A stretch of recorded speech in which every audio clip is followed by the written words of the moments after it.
Të qesh vendodhjen e Muzeut Etnografik të qytetit të Vlorës duket një sipërmarrje më vete.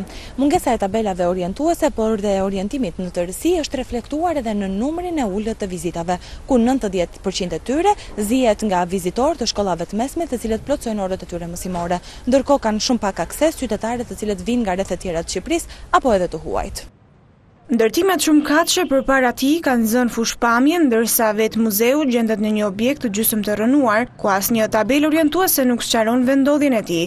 Ndonse një institucion kulturor i një rëndësie të veçantë në qytetin e Vlorës, për turistët e vizitorë të huaj, lokalizimi i vendodhjes është thuajsi i pamundur. Ky fakt pranohet edhe nga vetë përgjegjësi i Muzeut Etnografik Bardhyl Osmani, i cili thekson se për këtë arsye numri vizitorëve ka ardhur gjithnjë në rënje. Pozicioni i tij lëjë çik për dëshirua, është në një vend çik të vështirë, në një moment në cili njerëzit e kanë të vështirë ta njohin, ta vlerësojnë edhe ta vizitojnë. Megjithatë, ne duke përfituar edhe intervistën juaj, bëjmë thirrje që ky muze, i cili ndodhet pothuajse në qendër të Vlorës, të jetë më i vizitueshëm, ta njohin edhe qytetarët e Vlorës, qoftë edhe nxënësit e shkollave. Muzeu Etnografik është një prej 3 muzeve të qytetit të Vlorës, i cili sjell për të gjithë vizitorët mënyrën e jetesës së të parëve, kostumografinë e deri tek mjetet e punës, prej hekurit dhe gurit.